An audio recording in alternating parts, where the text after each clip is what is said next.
Bonjour à tous et très ravi de vous retrouver ce matin pour que nous puissions parcourir ensemble les principales unes à kiosque au Cameroun. À la grande une de l'hebdomadaire confidentiel, retrouvons le difficile pari du gouvernement dans l'éradication des discours de haine. Pas moins de 2 ministres ont rencontré la presse en fin de semaine dernière pour échanger sur la montée vertigineuse des discours de haine au Cameroun. Au cours de cette rencontre, à laquelle a également pris part l'ancien premier ministre Peter Mafani Moussongé, ils en ont profité pour présenter les mesures qui seront préconisées par le gouvernement pour faire face à ce grave péril qui menace inéluctablement la stabilité du tissu social ainsi que les valeurs républicaines. Que prévoit la loi et jusqu'où peut aller le gouvernement, s'interroge ce matin l'hebdomadaire confidentiel. Fête de l'unité nationale en petite une, Babadou fait foule et puis transport, les bons points de Gall et Bébéyé en Algérie nous sont présentés. L'hebdomadaire Week Info nous présente la mise en garde d'Atangadi ce matin qui sort le bazooka contre les tribalistes et les propos haineux. La nouvelle expression parle également de discours de haine ce matin et nous renseigne que le gouvernement est face aux résistances. Alors que des propos relevant du tribalisme se multiplient ces derniers temps dans les médias et les réseaux sociaux, l'État brandit la carotte et le bâton, une approche du problème devenue traditionnelle et dont les résultats sont questionnables. L'information ce matin, vous l'aurez en parcourant les pages 6 à 9. 20 mai à Saint-Mélima, le MRC écarté de la fête de l'unité. Intégration nationale, comprendre l'histoire de l'Afrique. L'invité, Armand Leka Somba et puis Bamenda, 2 présumés kidnappeurs interpellés. À la grande une du quotidien national bilingue Cameroun Tribune ce matin revient sur la célébration du 20 mai. La force de l'unité titre ce matin le journal. Le Cameroun tout entier a commémoré samedi dernier le 51e anniversaire de l'avènement de l'État unitaire avec en toile de fond le souci de préservation de l'unité nationale si chèrement acquise. À Yaoundé, le président de la République, Paul Biya, a présidé un imposant défilé civil et militaire avant de communier avec des milliers de compatriotes au palais de l'unité en compagnie de la première dame Chantal Biya. Les pages spéciales de Cameroun Tribune à ce sujet ce matin sont les 2 à 20. Pour le bi-hebdomadaire, l'anecdote noce de camélia de l'unité nationale, plus que jamais debout. À la grande une du quotidien Singan ce matin, 51 ans de l'État unitaire, Paul Biya électrise le boulevard du 20 mai. Scruté par les participants et les téléspectateurs comme du lait sur le feu à l'occasion de la parade marquant le défilé civil et militaire sur la principale place des fêtes de la capitale camerounaise. Dans une rare liesse et ferveur, le chef de l'État a été l'objet d'une forte ovation, tant à son arrivée qu'à son départ le 20 mai 2023. À l'ordre du jour des festivités également, le Cross Mindef et les journées portes ouvertes des forces de défense et de sécurité. On parle également de 20 mai ce matin, mais cette fois-ci dans le Grand Nord, à la grande une du tri-hebdomadaire du Sahel. Le lien armée-nation a été magnifié dans cette partie du pays. La fête de l'État unitaire a été faste et solennelle, nous renseigne ce matin également le bi-hebdomadaire L'Indépendant. Le président de la République, chef de l'État, chef des armées, a présidé le 20 mai 2023, place du boulevard éponyme à Yaoundé, la grande parade militaire et civile historique. Journée porte ouverte, l'armée se dévoile au grand public. Discours de haine, le gouvernement tire la sonnette d'alarme. Et puis, mairie de Yaoundé 4, le complexe hôtelier municipal futuriste nous a présenté des pages 6 à 7. L'effort camerounais qui parle également de la fête de l'unité ce matin nous présente la vraie histoire du Cameroun. C'est à lire ce matin en page 15. Pour le Nouvel Horizon, Chantal Biya a été la marque d'attention qui a séduit. C'est l'image qui a retenu toute l'attention des Camerounais lors de la célébration de la fête de l'unité au boulevard du 20 mai. Ce geste d'attention de la première dame Chantal Biya a été très apprécié par le peuple. Le journal Intégration de nous informer s'agissant également de ce 20 mai 2023 qu'une bombe a fait vaciller l'unité à Bouya. Vraisemblablement positionné à Bongo Square avant le début du défilé, l'engin a explosé auprès de la tribune officielle. Le quotidien vert émergent ce matin parle de toute autre chose. VIH-Sida, près de 30 000 enfants infectés au Cameroun en 2022. Fête de l'unité nationale, morceau choisi et puis assèchement des banques, la BIA densifie son opération. La Voix du Centre, également un kiosque ce jour, parle de scandale. Comment le cabinet à tout bras de les biens de l'État. Immatriculation foncière irrégulière, vente des biens de l'ex-régie Fercam et bien d'autres. 2 témoins d'une braderie des actifs résiduels de quelques anciennes sociétés publiques avec pour épicentre Lazare Attou, un ancien clerc devenu un homme influent à Yaoundé. Le journal Première Heure en parle également ce matin lorsqu'il titre « Affaire Consupé, cabinet Lazare Atou, la chasse aux résidus des ex-sociétés d'État ». Le quotidien Mutation qui nous amène à l'extrême nord ce matin nous présente ces jeunes pro-BIA.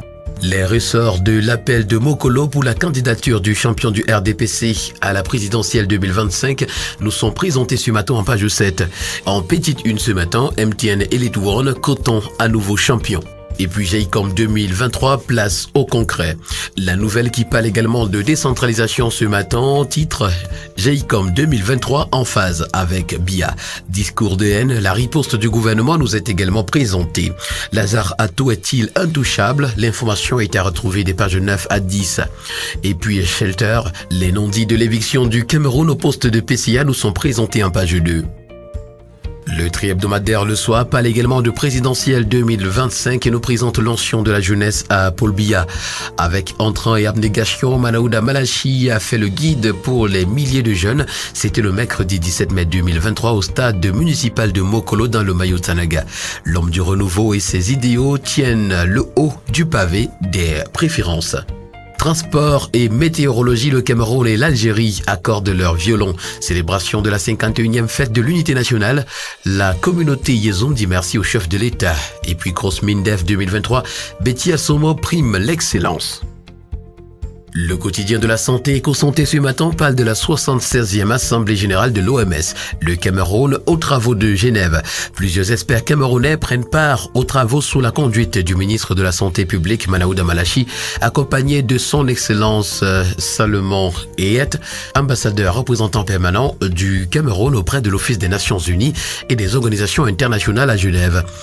Hypertension artérielle en petite une, 17 000 Camerounais meurent chaque année. D'après la Fondation camerounaise du cœur, 35% de la population souffre de cette pathologie silencieuse, mais meurtrière. L'information ce matin, vous l'aurez en parcourant la page 4.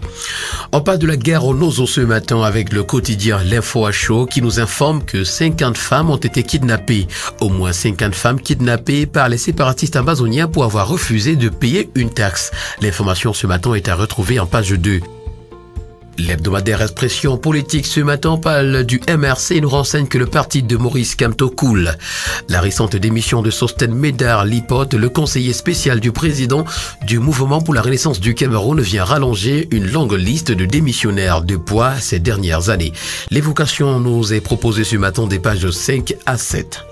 Le bi-hebdomadaire Cameroun News parle également de politique ce matin et donne la parole à Célestin Djamel sur le MRC qui dit que le programme des obsèques du MRC avait eu lieu depuis 2 ans. Ce parti est en phase d'enterrement. Ce sont donc les paroles évocatrices d'un ancien compagnon de lutte de Maurice Kamto lors d'une émission télévisée. C'était le 21 mai 2023, juste au lendemain de la fête de l'unité. À la grande une de Le Zénith ce matin, obsèque de Martinez Ogo, la justice attend la résurrection du journaliste. La famille de cet homme de médias sauvagement assassiné il y a quelques mois demande son inhumation dans de brefs délais. Cependant, la défense de Jean-Pierre Amougou Belinga se ressource derrière l'hypothèse d'une mise en scène macabre du chef de chaîne de l'Amplitude FM. Situation gelée s'interroge ce matin Le Zénith, dont l'information nous est présentée en page 3. Cameroun en petite une, péril sur l'unité nationale et puis tribunal arbitral du sport, Samuel Eto'o ruine la FECAFOOT. L'hebdomadaire L'Avenir de Zéphirin Koloko s'intéresse aux produits de grande consommation et nous présente le plaidoyer pour la révision des prix à la baisse. Effectuant le tour des grandes surfaces la semaine dernière à Yaoundé, le ministre du Commerce, Luc Maglobaga Tangana, a affirmé qu'il n'est pas normal qu'après la fin de l'épidémie de coronavirus, les consommateurs n'assistent pas à un retour de l'ascenseur. Dans la même veine, le Mincommerce a rencontré les acteurs des différentes filières à Yaoundé. Les associations des consommateurs soutiennent la démarche du gouvernement. Le focus de la rédaction de l'hebdomadaire L'Avenir nous est présenté ce matin en page 6. Le quotidien Econews parle ce matin de carreaux et briques cuites et nous renseigne que 300 tonnes par jour seront bientôt produits à Douala. Pour réaliser ce projet, la mission de promotion des matériaux locaux veut lever les fonds au niveau de la Bourse de valeurs mobilières d'Afrique centrale, la BVMAC. Afin d'aguicher les investisseurs, cette entreprise dont la santé n'est pas au top peut-elle remplir les conditions des marchés financiers? S'interroge ce matin le quotidien Econews qui nous propose d'ailleurs un décryptage en page 8. La Voix des jeunes ce matin nous présente à sa grande une un nouveau mouvement, celui de 30 millions de franquistes. Alors que les multiples factions supporters de Front-Bias se livrent à une guerre sans fin, Germaine Biloguet lance le mouvement 30 millions de franquistes et joue la carte du rassemblement. Le premier news magazine camerounais Défi Actuel parle des rapports entre le Cameroun et le FMI et nous renseigne au sujet d'un décaissement de 45 milliards de francs CFA en vue. Selon le FMI, ce décaissement prévu pour juin prochain fait suite à la bonne tenue des finances publiques par le Cameroun dans le cadre du programme économique et financier en cours. Le quotidien L'économie ce matin pour sa part parle du Cameroun. Une baisse du budget est inévitable. Le gouvernement prépare en ce moment une loi de finances rectificative pour 2023. Suivant les recommandations du FMI, ce budget doit être crédible et exécuté de manière disciplinée. Terminons ce matin avec le magazine Horizon Nouveau qui parle de l'alternance au sommet de l'État et titre La guerre des Gorgores. À l'analyse de toutes les affaires qui ébranlent la République, alors que le changement au sommet de l'État est irréversible, le Cameroun, plus que jamais dans l'œil du cyclone, est pris en otage par les prévaricateurs de la fortune publique et autres criminels non violents. Avec le magazine ce matin faisant une immersion dans l'antre du diable, c'est à retrouver ce matin dans les colonnes de Horizon Nouveau. Mesdames et messieurs, voilà qui met un terme à cette autre sortie de la revue camerounaise de la presse. La première sortie de cette semaine d'ailleurs. Rendez-vous demain pour une nouvelle édition. D'ici là, portez-vous bien. Agréable journée à tous.